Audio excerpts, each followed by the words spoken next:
For most proficient Excel users, adjusting column widths doesn't even involve using commands. Usually it's just a simple double click or a drag. Column D isn't wide enough. We see the telltale pound signs there. So if we were adjusting only that, we'd simply double click the boundary between columns D and E right there. Easy and fast. You can certainly drag, but double clicking is better because it automatically adjusts this to handle the widest entry in the column.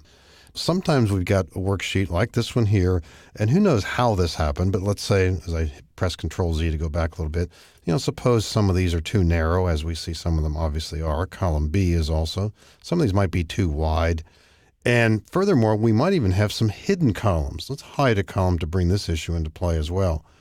Sometimes you get a workbook from other sources. You happen to look at a certain worksheet. You might have hidden columns. You've got column widths that are all out of whack.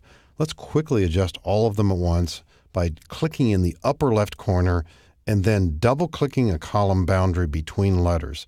Doesn't make any difference which one we choose. This will automatically readjust all columns and, in the process, reveal any hidden columns. Double-click.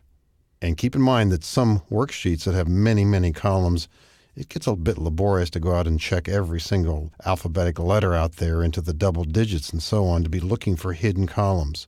Bring them all back at the same time, and in the process, make every column be exactly the width you need to see all the information that's in it.